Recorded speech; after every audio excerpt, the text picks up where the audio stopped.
Welcome to the news update. We kick things off with the PGA Tour action as Rory McIlroy caps off a stellar performance at the Truist Championship.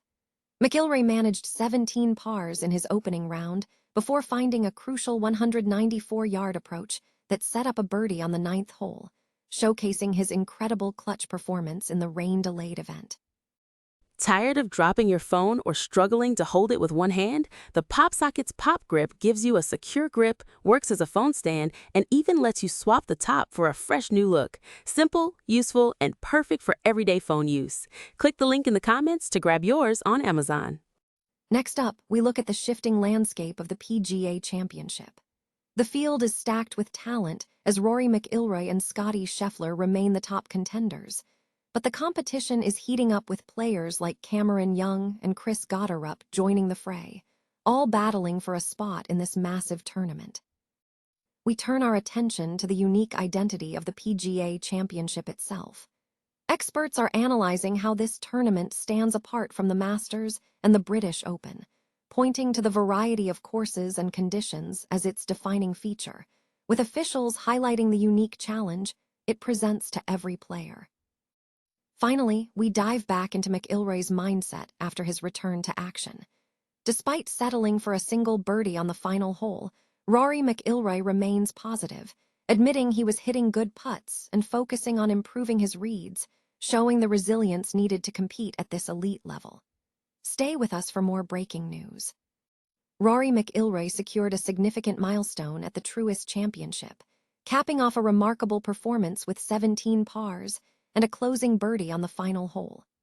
The achievement marks a new personal best for McIlroy, surpassing his previous record of 15 consecutive pars in a round, and tying his personal best for the most pars in a single round.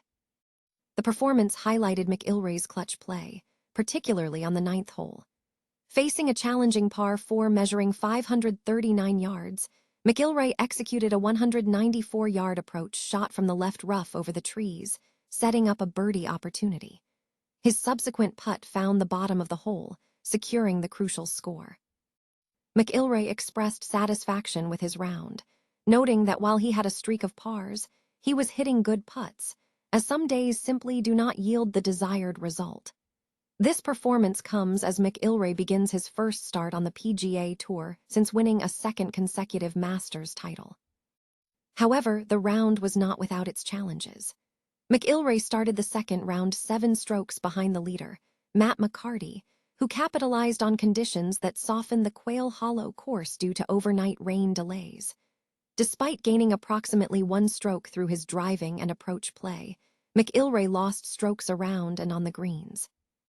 McIlroy reflected on his approach shot, stating he was hoping the ball would clear the trees, acknowledging the difficulty of the lie but confirming his comfort level with high launches. The overall round resulted in a 1 under 70 for McIlroy. Rory McIlroy and Scottie Scheffler are not the sole titans of golf, as the PGA Championship at Aronimink Golf Club in Newtown Square, Pennsylvania, draws a formidable field of elite competitors. The tournament, set to begin May 14, features top players from the world's top 100, including Bryson DeChambeau, Tommy Fleetwood, Cameron Young, Chris Gotterup, Xander Schauffele, and Jordan Spieth. While McIlroy and Scheffler maintain their status as the world's number 1 and 2 players and remain major betting favorites, the competition is intensifying. Cameron Young, who secured his first major title at the Players' Championship and has demonstrated versatility across major events, is also a significant force. Matt Fitzpatrick has also shown strong form, securing victories at the RBC Heritage and teaming up for a win in New Orleans.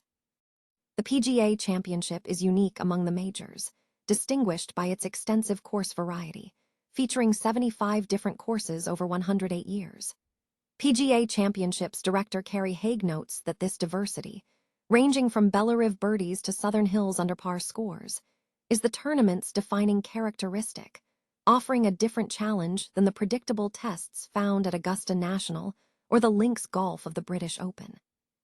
Scheffler enters the event following 3 consecutive runner-up finishes at the Masters, while McIlroy is reportedly more motivated than ever after his recent performance at Augusta.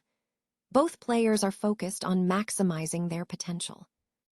Meanwhile, Jordan Spieth is keenly focused on his goal of completing the career Grand Slam, with speculation pointing toward the U.S. Open as a potential next step for Scottie Scheffler, who is approaching 3 consecutive years at the #1 ranking.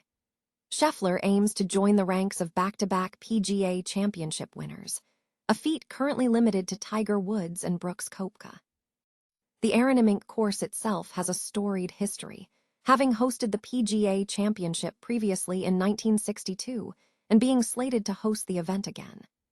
The venue's design, featuring a Donald Ross layout restored by Gil Hanse and Jim Wagner, adds another layer of history to this high-stakes competition. Masters champion Rory McIlroy secured a single birdie on his return to action at the Truist Championship in North Carolina, following a brief hiatus after winning his 2nd consecutive Masters title. McIlroy had returned to the circuit at Quail Hollow before heading to the US PGA for the year's 2nd major. Following a rain delay, McIlroy admitted his opening round was subdued, noting that opportunities to pick up shots were scarce before he managed to secure 1 birdie on the par 4 ninth hole, finishing the round with a score of 70. He expressed optimism for the upcoming weekend, stating he was not frustrated and was hitting good putts, though he acknowledged needing to refine his reading of the course. In the leaderboard standings, Matt McCarty took the clubhouse lead with a fine 863, ahead of Sungyi Kim, who was left with 1 hole remaining when play was suspended. Other contenders included Sepp Straka, who finished with 1 hole left in a 5-under group that included England's Harry Hall, and Tommy Fleetwood and Alex Fitzpatrick in the 4-under bracket. Fleetwood praised the course, describing it as an amazing challenge, and suggesting that shooting under par on the difficult course always results in a good day. Rory McIlroy registered a single birdie on his return to action at the Truist Championship in North Carolina, following his retention of the Masters. The Northern Irishman had stepped away from the course after securing a 2nd consecutive green jacket nearly a month prior, opting to compete in Quail Hollow before heading to the US PGA for the year's 2nd major. Following a rain delay, McIlroy teed off on the 10th hole and described the opening round as low-key, with opportunities to pick up shots proving scarce before a single birdie materialized on the par 4 ninth hole. McIlroy, who finished the round with a 70, expressed satisfaction despite the lack of a birdie. "I knew that I made so many pars, but I was thinking I can't remember the last time I played a round of golf and didn't have a birdie. I was like, just try to make one," he stated.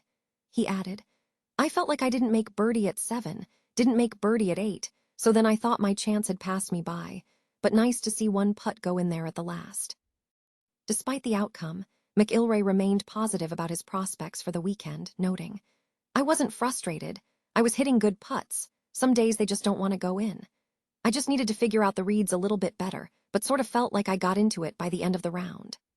In the leaderboard standings, Matt McCarty took the clubhouse lead with a fine 863, edging out Sungyi Kim, who was left with 1 hole remaining when play was suspended. Sepp Straka also had 1 hole left to complete, and he was grouped with England's Harry Hall in a 5-under score. Tommy Fleetwood and Alex Fitzpatrick were also in contention at 4-under, though Matt Fitzpatrick had a challenging opening round, finishing at 3 over 74. Fleetwood commented on the course difficulty, stating, "I felt like I played well. I played really solid, putted very well. Felt like I hold 2 or 3 really key putts. It is not an easy golf course. It is an amazing challenge, and I think if you shoot under par around here, it is always a good day."